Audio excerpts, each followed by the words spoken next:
Welcome back to Second Breakfast. Today we're talking about the brand new Taylor Swift album, The Dead Poets Society. Oh, that's not what it's called, but that's what we all thought it was called when she put out this title. Listen, welcome. If you haven't been here before, I think it's really important to say at the top that we talk about art over here on this show. We talk about movies, books, games, TV shows, and sometimes music like we are today. And we are never interested in doing a review. We're never saying this good, this bad. We're never saying I give this 3 out of 5 stars. That's not the point of what we do on our channel. There are lots of other channels and podcasts and platforms that do that. Instead, we like to have discussions and make arguments and claims and ask questions and that sort of thing. So that's what we're going to be doing here. I think it's also really important to share. I'm a big Taylor Swift fan. I have been for most of my life. It just kind of comes with the territory of being a white woman in her 30s. I grew up with Taylor. I was the prime audience. I have been and always will be the target audience for her work. Okay. And so I'm really excited to talk about this because we've never, except for one segment on one of our Patreon episodes where we talked about 1989, Taylor's version, we've never really talked about Taylor Swift. Even though she's a really important artist to me, I just have never really known how to talk about her art. And I think a lot of what we're going to talk about today might explain why. So Taylor, if you don't know, she put out a new album this past weekend called The Tortured Poets Department. It was a surprise double album. There are 31 songs. It's a 2-hour experience. But again, we're not going to talk about whether or not the album is good.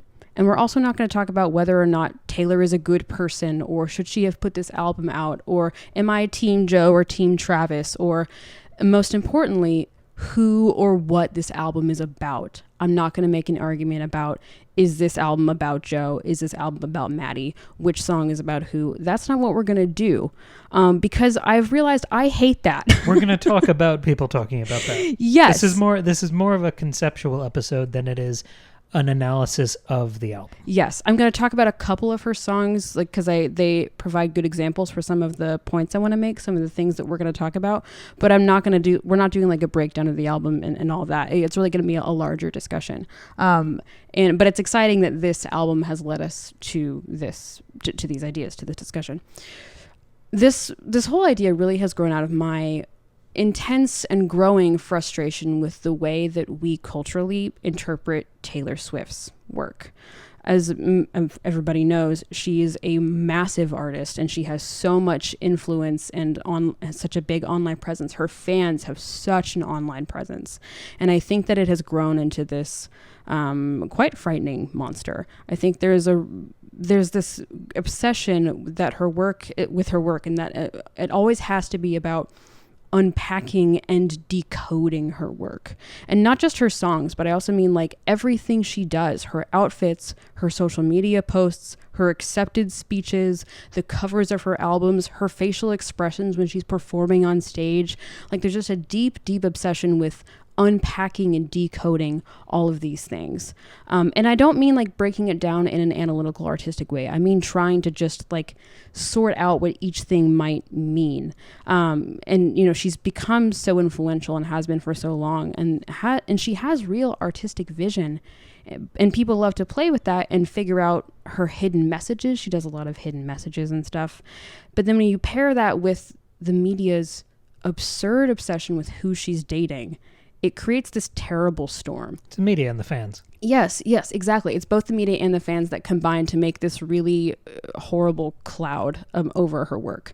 You know, especially because Taylor Swift has historically dated famous men, other musicians, actors, football players. Like, not only is she incredibly famous, but she's dated other people who are famous, and a lot of her work is rooted in her personal experience. And so it's like all combined to make everybody totally obsessed with trying to unpack everything. And so what has happened is that it seems like the main goal in interpreting Taylor Swift's work has become trying to figure out which guy or relationship each song is about. What guy each note is about, each lyric, each facial expression, each little hint, each little Easter egg is just trying to like tie it to another person that is not her, or even a specific experience that she might have had, but that doesn't even necessarily have to be relevant. It's been interesting to watch you, because I would say most of the music listening that you do is to Taylor Swift, and I've watched you sort of fall out of love with that fandom. It's been a pretty steep fall off the last year, maybe 2 years. Yeah. It's interesting to watch this like cultural relationship because she's probably the most famous person in the world. Probably, yeah. I feel like the relationship people have with her and her music has gone from parasocial to patronizing. Yes, absolutely. It's so just disrespectful and toxic.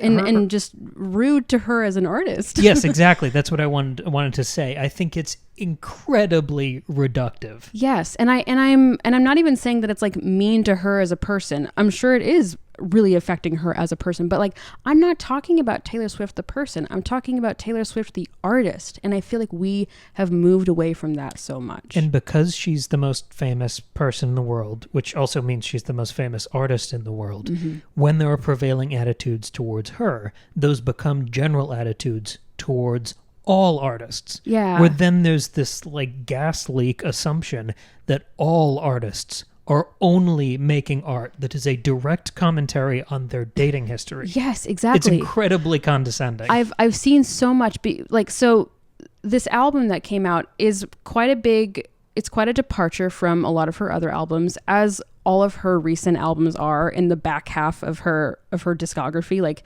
she is constantly changing and rebranding and going into new eras. That sort of become her thing, is that each album is a new era and a new type of music. It's her exploring a new genre or a new idea. And I was really looking forward to hearing what people had to say about the album and how different it is from her others, and which other albums it sort of, draws back on and is similar to, and all that. And that's been really fun. But instead, all of the discourse online is just people passionately arguing that, well, this album is about Maddie Healy, actually. It's not about Joe. Or, well, I'm going to break down song by song and say which guy each song is about. And it's just trying to like tie together the Taylor Swift timeline. Like thinking, okay, well, we know that she wrote You're Losing Me in November 2021, and she started dating Maddie Healy on this date, and blah, blah, blah, blah, blah. And this isn't a new thing. This has been happening for a long time. Think about Reputation. There's been like a weird amount of discourse trying to unpack the timeline associated with the song Getaway Car, and it's about the 2016 Grammys when she met Joe, but she was dating Tom Hiddleston, and blah, blah, blah. And I'm like, I don't care. I like Getaway Car because it's a good song. I don't care who it's about. And that's just become so frustrating because we are no longer looking at her work as art, as something that's like ambiguous and multifaceted and multi-layered and able to be parsed out. Unknowable, right? And even and relatable and connectable. And instead we're just looking at it like we're tracing a timeline, like as if we're like sitting, like we're armchair detectives listening to a true crime podcast. Like instead of enjoying it as art, it's just us trying to figure out the Joe and Taylor timeline. You're trying to solve the art. Yes, like it has one answer, right? And the other problem is that not only does that like deeply affect the way we interpret it, it just also ends up looking at the art itself in the wrong way, treating it like an autofiction. Like every single line that Taylor writes is 100% true to her life and her life alone, which is not how art works. Like it's not how fiction works or creation. And to be fair, a lot of her work is deeply rooted in her personal experience, but a lot of it isn't. And she said that. Like think about Folklore. Folklore, she said, was for her like her first real departure away from writing only about her life and writing fiction and inventing characters and inventing stories. And of course, every artist, no matter if they're writing fiction or, autobiography, is drawing on their own experience in some way. It is impossible for an artist to fully remove their personal experience from their art. Even if they're not trying to put it in there, it's going to be in there in some way. I mean, can you speak to that? You're an artist yourself. You write, you draw. Yes. Personal experience is the first kernel of what will become a massive bucket of popcorn. Yeah. And I think you're denying that entire transformative process. Yeah. Everything that you're choosing to explore. If you have a feeling or an experience, I've had some experiences that I have reflected on and expanded on within works of art and stories. And it's never one-to-one. No, right. Yeah, like often, like artists will often use their artwork as a way to work through an experience they're having. It's also rarely conscious. Mm-hmm. I've had plenty of things that are about experiences I've had in an indirect way that I was fully unaware of at the time. Yeah. Yeah. But if I go back to it later, or someone close to me talks to me about it later, they will reveal what looks like more of an inspiration. Hey, I or recognize context. that. Yeah, right. But it's a weird assertion to make about an artist. Yeah, that everything is consciously and purely a reflection of their immediate personal experience. Right. Yeah, that's I think a ridiculous claim to make. And I think it's important to note it can be valuable to try to unpack like the personal pieces of an artwork. It can be interesting and rewarding, especially for an artist who is dead and can no longer tell us things. If you're looking at, I don't know, Monet, it's fun to try to figure out, oh, what was he going through in his life when he painted this? Might that have somehow influenced, some of the choices that he made when painting this landscape or whatever? But that's not the only lens through which we look at a painting by Monet. We don't just look at his own personal experience. I just think that's a really strange way to look at things. I think an important piece of context here. I work in an art museum. I'm an educator. And whenever I'm with a group, no matter how old they are, I very intentionally stand in front of the object label so that they can't read it because I think it's really important for anybody experiencing any work of art, whether it's a painting or a sculpture or a song or a movie or a book. I think it's really important for you to have a personal experience with that artwork before you dive into the context, before you learn about what the artist wanted or what they were thinking about or what their personal experience was, because your own experience also matters too.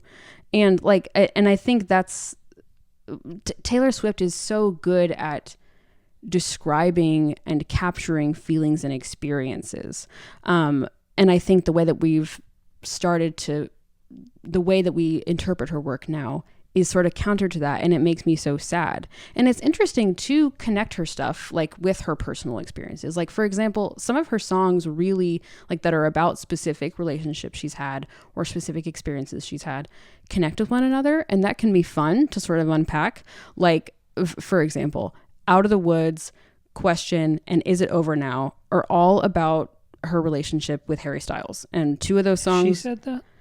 Yes. Okay. And also there are clues that the diehard Swifties have but have those aren't proof of anything. Well, right. And there are connections because not just because they're about the same relationship, but because they tie into the same ideas. This feeling of this anxious feeling of being in a relationship both during and when it ends, and feeling unsure about it. And it's fun to connect those, not because it's fun to map out the Taylor Swift Harry Styles timeline, but because they're touching on different ideas. And so it's fun to look at those songs as works of art that connect to one another, and not as proof of or footnotes about a specific timeline.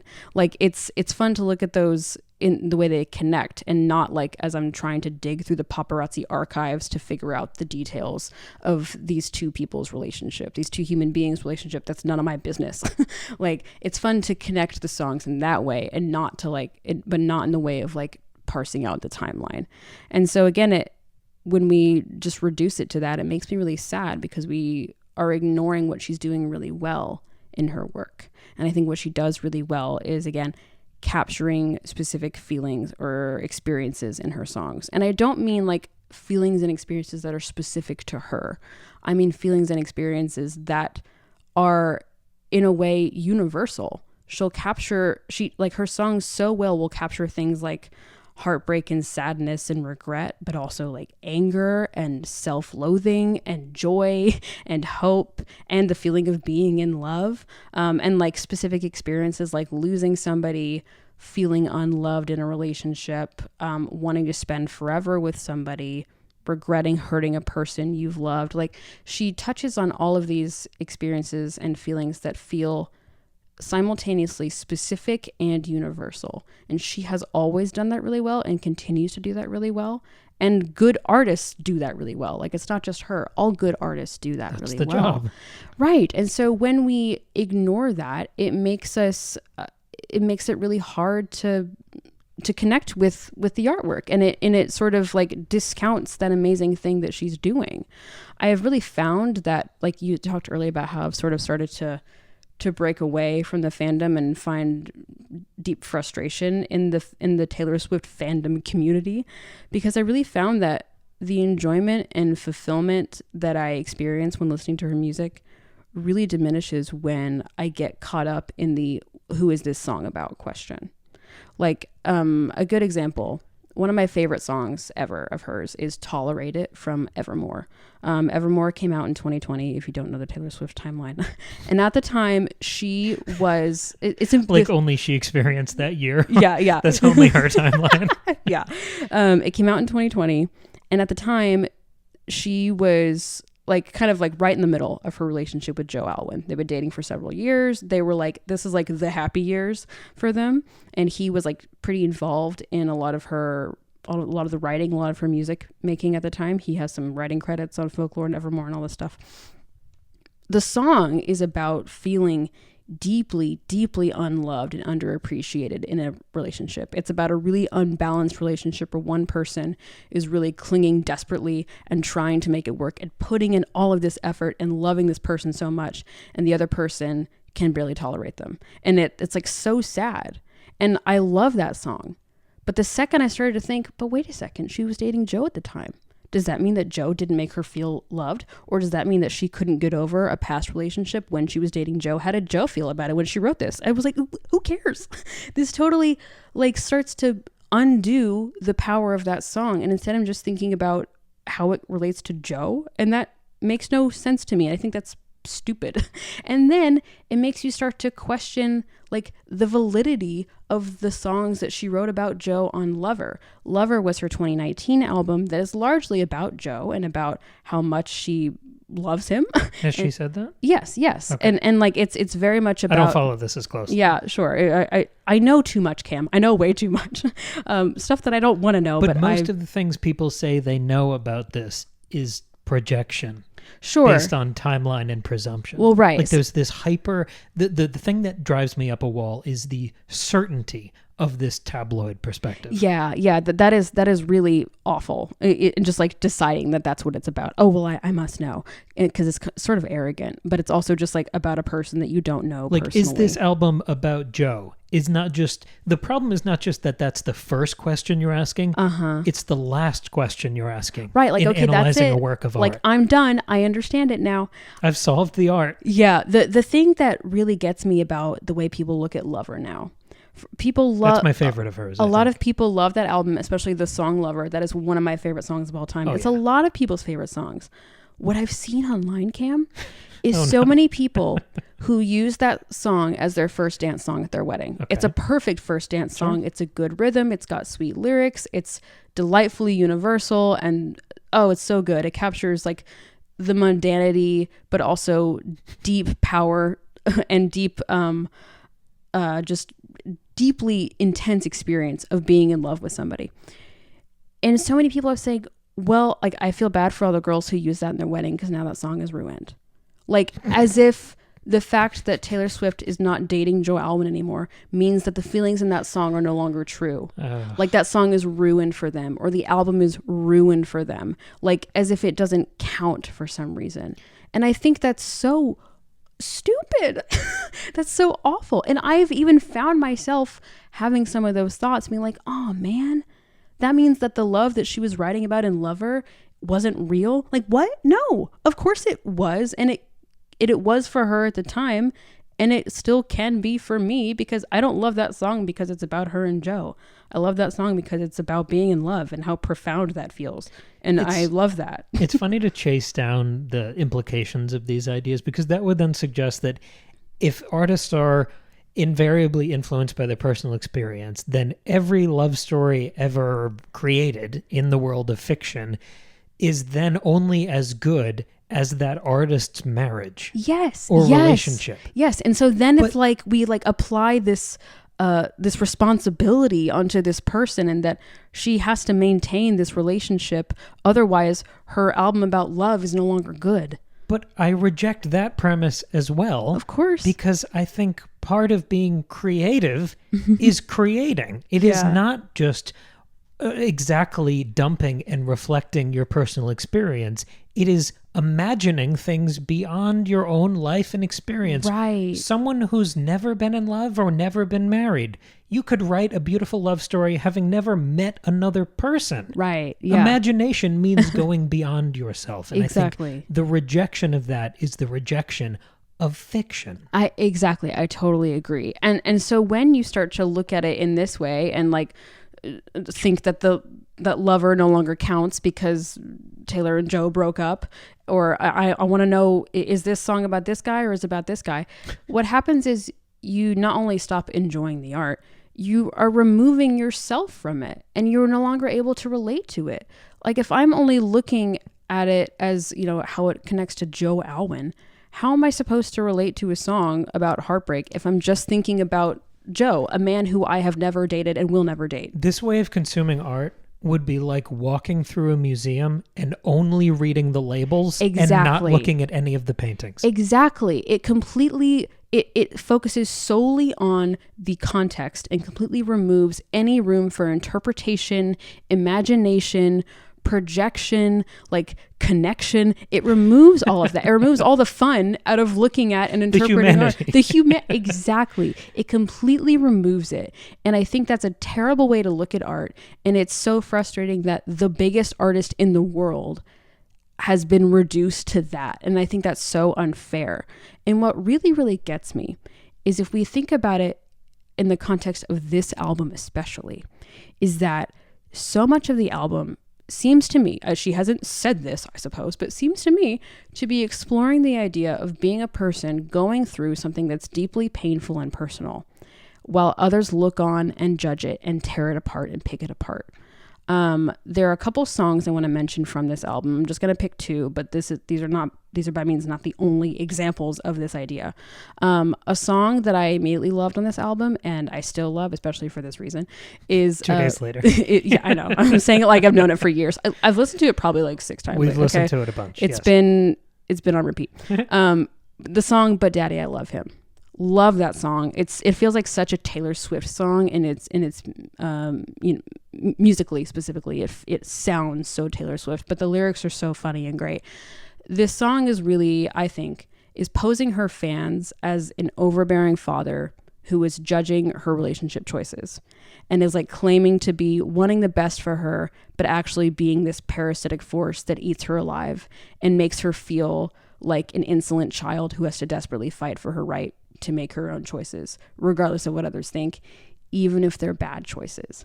But Daddy, I Love Him is a line from The Little Mermaid. I mean, that's like the classic. And if you're a millennial woman, you grew up watching that movie. And so like that, like insolent child who like thinks that she knows right, even though her father knows what's best, but he's not letting her make that choice. So it's removing her agency, and it feels like combative and overbearing. Like her posing her fans as that, I think, is so interesting. A couple of lines that really stand out to me, and I think this one stood out to you, Cam. The line, "I don't cater to all these vipers dressed in empath's clothing." And then also, "God save the most judgmental creeps who say they want what's best for me, sanctimoniously performing soliloquies I'll never see." I feel like she's screaming for people to leave her alone and let her make her decisions, because they're her decisions and it's her life and not anybody else's life, even if they're bad choices. And again, I don't care which man this song is about. It may not even be about one man. It might be about any man. It might just be about her desire to make her own choices without everybody putting in their own feelings about it. Or it's storytelling in fiction. Right. Like, this is one possible read of the song. Of course. You're not asserting that this is genuine and this is Taylor Swift talking about herself in this moment. Right. But if you read it that way, there's something interesting to be seen. Absolutely. But it's effective regardless. Yes. It's interesting, compelling writing regardless of that. Mm-hmm. The other song I want to point out is "How Did It End," which is on the like second half, the like bonus second album, basically. "How Did It End" is a question that she wants to ask herself, I think. How did this relationship end? Oh, I loved that one. Yes. Yeah, that should have been the first song. Yeah. I thought that struck, that was such an impression that song gave me. It's really, really good. It's so powerful because it's this question she's asking herself. How did it end? How did this relationship end? But instead, everybody else is asking her that question and demanding an answer, and she has no room to figure it out for herself. This is a line that's it's the chorus. It's come one, come all, it's happening again. The empathetic hunger descends. We'll tell no one except all of our friends. We must know, how did it end? And in the very last line of the song, she says all of that again, but instead of saying we must know, she says, but I still don't know. I like that because, yes, you could read that as being about her. Mm-hmm. But you could read it a million other ways, like the sadness, the loneliness, the inner turmoil, the isolation. All of that on this album resonates as a general reflection of the 2020s, whether you're talking about the atomization post-COVID, whether you're talking about the piranha feeding frenzy tyranny of social media. Yes. You could read it in 50 different ways that don't involve autofiction. Right. And it's sort of compelling through all of those lenses. Yeah, exactly. Right. And so when she's got all these songs that are really diving into these ideas, and that, or you can read them as diving into these ideas, I should say, it's like she's screaming for people to leave her alone and let her experience her own life without people feeling like they have to play a role in it. And yet, in spite of all of this, people are still picking this album apart. They're picking the album apart. They're picking her apart, and Joe and Maddie and Travis and all of these people who they do not know and will never know. And, you know, adamantly declaring that they hate Joe and he should go to prison, he should go to hell. Or they even hate Taylor because she's outing Joe for having mental health problems, or, well, this means I'm Team Travis. Like, it's so invasive and parasitic and judgmental, and creepy. unhealthy. And she even calls people judgmental creeps. Like, it's such an awful way to look at art and to treat people and to treat artists. But I think what's really interesting here is that we don't do this with anybody else. We don't do this with any other artists. I mean, certainly not to this degree. I mean, I don't think we really do this with anybody, period, except for maybe a couple of things I want to get into. But really, it is not to this degree. Like, you don't see people trying to unpack who Jack White was dating when he wrote Fell in Love with a Girl, or like who Harry Styles As It Was about. Asterisk. People do talk about Harry Styles only as it relates to Taylor Swift. Taylor Swift fans unpack Harry Styles. Harry Styles fans do not do it like this, okay? But even if you go beyond music, talk about movies. Like, people don't try to pick apart Martin Scorsese's marriage when they're looking at Goodfellas. And they don't try to understand Greta Gerwig's relationship with her mother when they're thinking about Lady Bird, right? Like, you don't see this kind of thing happening with other artists. You see something interesting about Alex Garland the other day.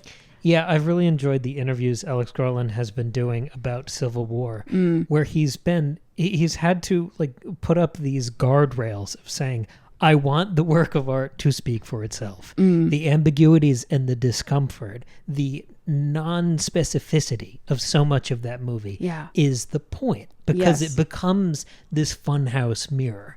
And I think the reaction to that movie is as interesting as the movie itself.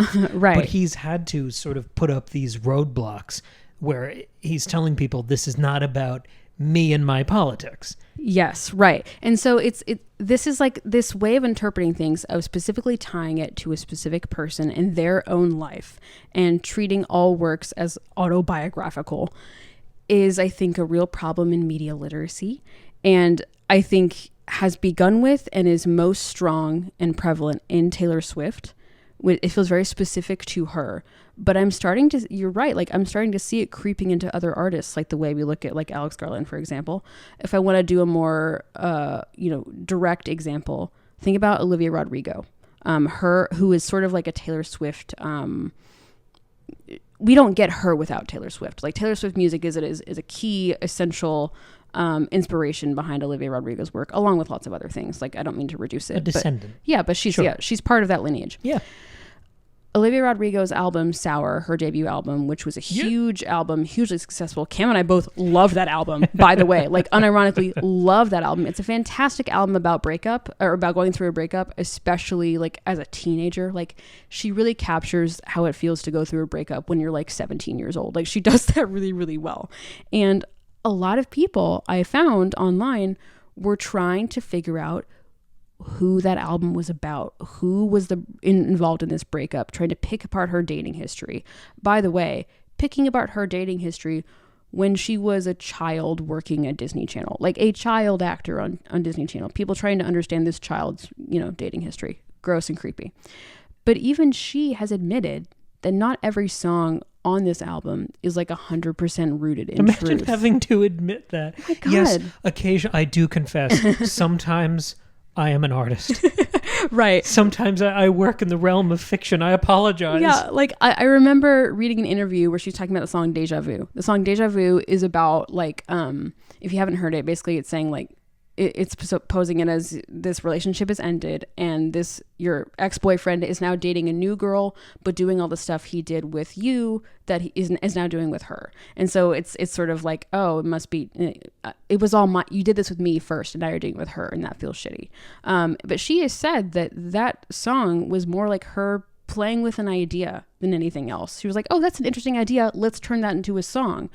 And what's really cool is that like there are specific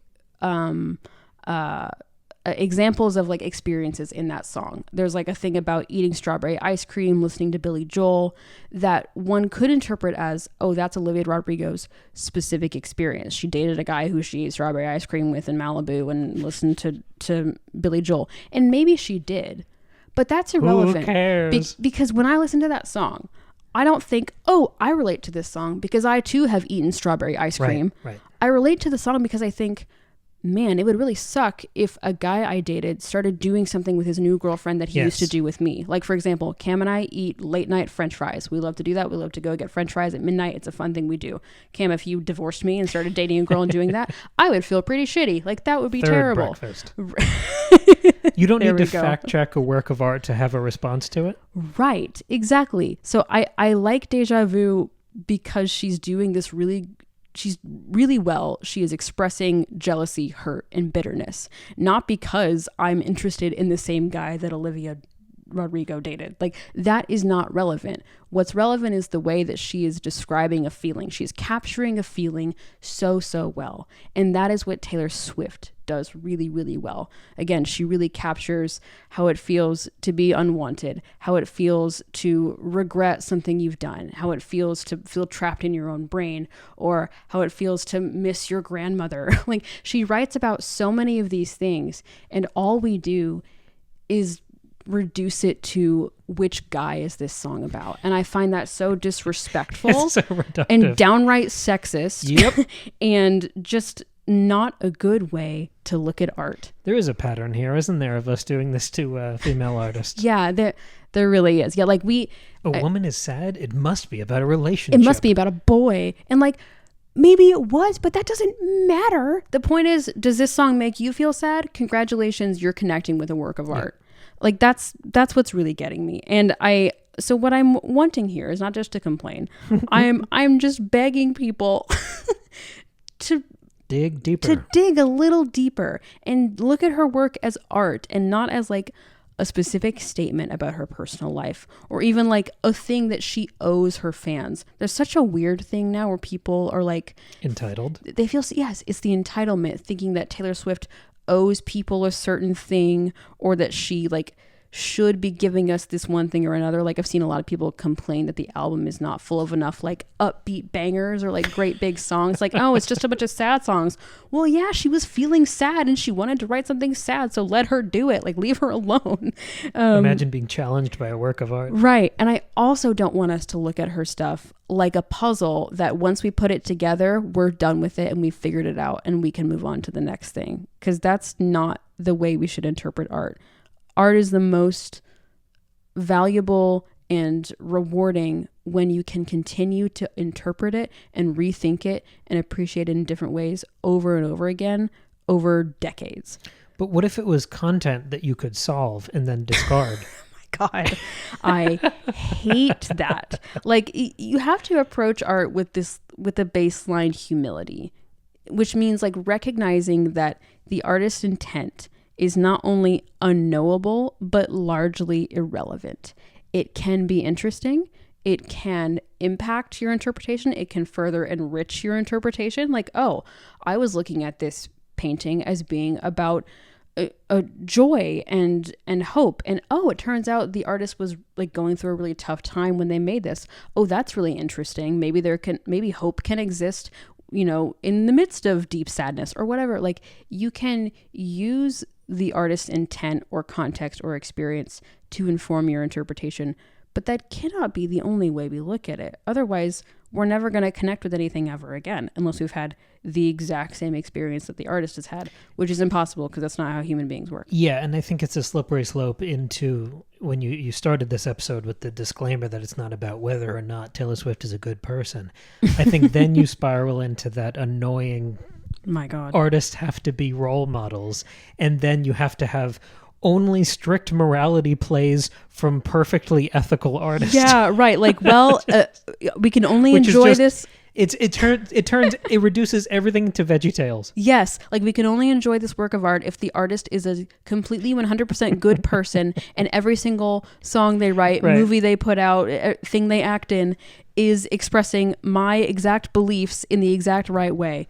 Like, I'm sorry, what? That's how we're going to look at art now? That makes no sense whatsoever. Yeah, this love story is good because I read on the back of the book that the author's been married for 60 years. Right. And there's a testimony from the wife. Oh my God. Like, one of my favorite things about Taylor Swift songs is not only how relatable they are, how well they capture feelings, is a lot of them, especially on this album, I found, are really like capturing feelings that are like embarrassing or wrong or like overindulgent.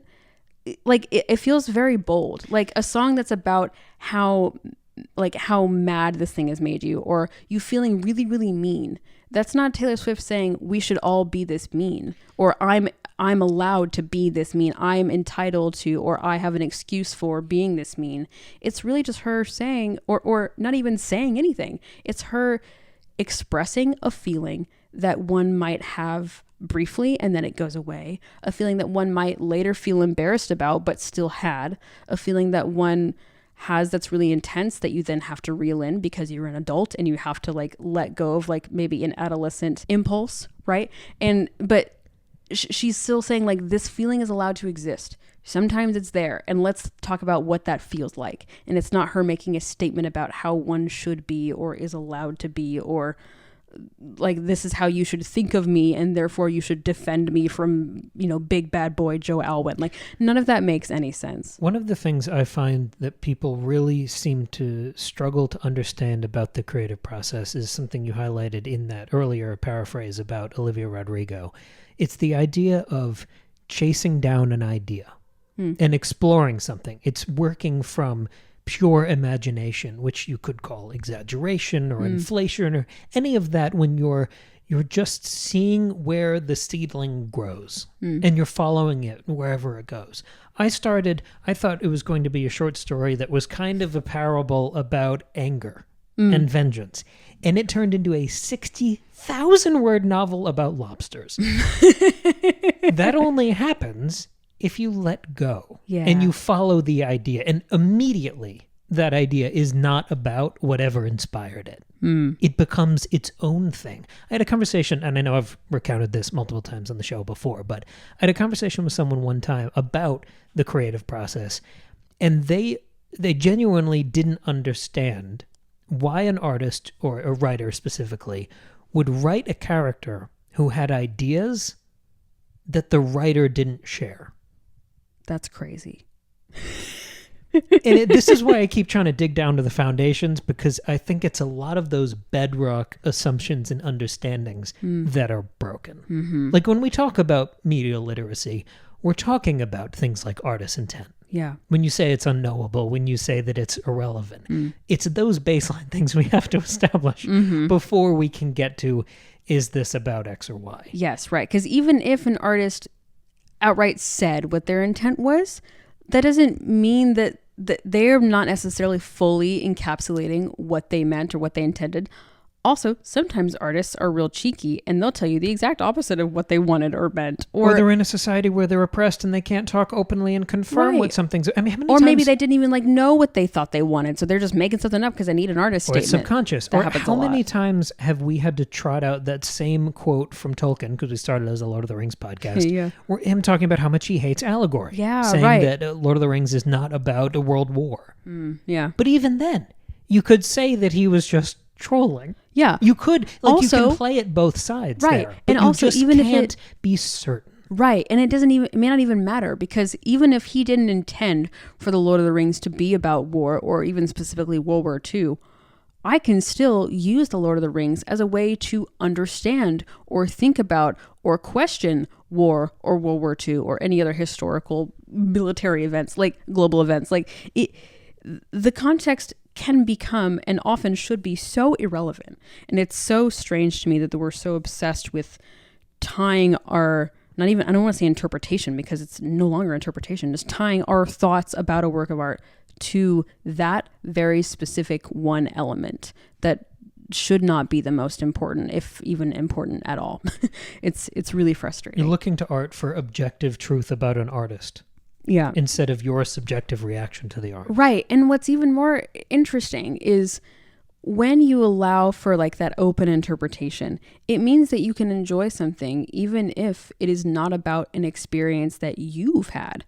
If we want to go back to Olivia Rodrigo's Sour, Cam and I haven't experienced a breakup in a really, really, really long time, because we've been together for a really long time. Forever. And yet I was so emotionally affected by Sour. The chorus on Driver's License? Oh my God, it was so beautiful. And I have never experienced half the experiences that she's talking about on that album, but I've experienced a lot of the feelings that she's talking about. Or I could imagine an experience that I know would affect me in a certain way. I've never been a 17-year-old girl, and yet I can relate to a universal feeling and experience. Imagine that. And so... we're running in circles now. Right. And so again, asking yourself... Yeah.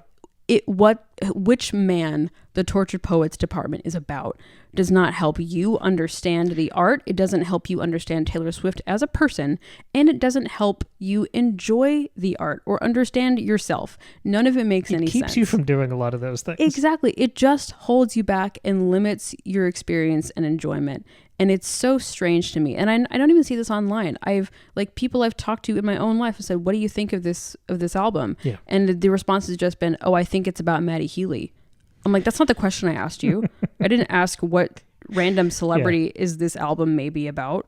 What does that even mean? There's not one thing that art is about. Yeah, it's like listening to music like it's a podcast. Yeah. Or it's someone just sharing their thoughts with you. I think there is if you want to go back to, you're asking about roots, I think there is a human desire present in most people to understand what an artwork is about. I think humans really don't like not knowing the answers to things. We do not like ambiguity. We like things to be clear and defined and categorized and understood. And so when you look at an abstract expressionist painting and you don't immediately know what it's about, that makes you uncomfortable. The easiest thing to do is to read the object label and tell you what Joan Mitchell was thinking about when she painted this. And you go, okay, I get it. And then you can move on. But that is not a rewarding way to interpret art. Right. It should be about, how can I connect with this? What questions do I have about this? What am I relating to? What do I want to understand more? What can I look at more closely? Mm-hmm. What other artworks can I connect this to? What personal experience in my life can I connect this to?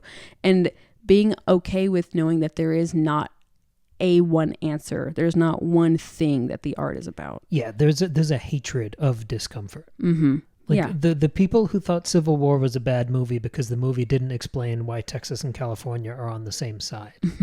Yeah. I feel like that's more of a red flag about the viewer than it is about the movie. Exactly. Yeah. It's natural to be uncomfortable with ambiguity, with the unknown. But I think you got to do the work of overcoming that and try to come up with answers, even if there are multiple, or try to be comfortable with a lack of an answer or a solution, because art is not a problem you have to solve. It's a thing that you live with and experience continually over time. So to sum up, you're saying 4 or 5 stars? I'm going to say 4 stars. My God, I rate this movie. Yeah. Anyway, so that's what I think. Also, I did really enjoy the Tortured Poets department, but mostly because it made me think about these things, not because I think any of the songs are particularly good or bad. I got a lot out of it because you and I have been discussing it for 3 days. Right. Yeah, that's way more fun than just listening and, assigning answers to each song. You know what my big takeaway from this discussion is? What is that, Kim? That if you want even more episodes from us, you should go over and check us out on Patreon. You $2 should. a month, you can support the show and get 25, I think, bonus episodes that have piled up over there over the course of the past couple years. We've been doing this, including our most recent bonus episode, which was a big, fun, thematic conversation about female body horror. It was Interesting fun. parallel to some of the things we talk about here. Little bit. In the way that women are manipulated. Yeah, sure. And sort of- reduced. yes, exactly. Yeah. That's where we talk about 5 movies and we compare the different kind of flavors and themes and navigations of this grander idea of female body horror. We talk about Immaculate, The First Omen, Love Lies Bleeding, Stop Motion, and the 2018 Suspiria remake. Yeah, it was So really, you really can get fun. that over on Patreon. We do Game of Thrones chapter by chapter discussions for something different Yeah. every Friday. And on that's Tues- free. That's not part of our Patreon. That's just there. Right. Mhm. And on Tuesdays like this, we do wildcard episodes about any work of art that speaks to us. So. We sure do. Also, in that Patreon backlog is one of our breakfast buffets where I talked about 1989 Taylor's version, like right when it came out. So if you want more Taylor Swift thoughts, that's where that lives. I think that's our only other Taylor Swift specific episode, Sure. but I'm sure more will come. We've also done more conceptual episodes like this. We did a really fun one a couple months ago about what is bad art. Yeah, where that I was was really questioning fun. like whether or not bad art exists, how we would define it. It started because I read the 50 Shades books and got a lot out of them. Yeah. And I enjoy how the sort of discourse about that as well. We talked about canon in another episode. What is Yeah, canon? we Does it did. matter? We enjoy some of these more zoomed Ooh, out discussions. we did an art you changed your mind about episode where we talked about things that, like it says, things are our interpretation and ideas and opinions have changed over time about a specific artwork, which is also what's so fun about thinking about art. So there's that as well. So yeah, lots of things for y'all to enjoy. Thank you so much for listening. Please share your thoughts below about the Tortured Poets department, about Taylor Swift, about being a super famous person, about music, about interpretation. But please, for the love of God, don't put your theories about which boy this song is about in the comments. I'll delete them and I'll stalk you. Don't do that. Well, no. I won't do that. But please, yeah. Anyway, thanks for listening. And we'll see you on Friday with a brand new episode. It is interesting how some of the fans have soured into just being sort of stalkers. Oh, it's terrifying. Yeah. There's nothing scarier No, than toxic's a good word. For yeah, it's pretty toxic's a great word for that. That's like the actual appropriate use of toxic. Sure. Yeah. So All right. anyway. See you on Friday. Thanks for joining us. Bye. Bye.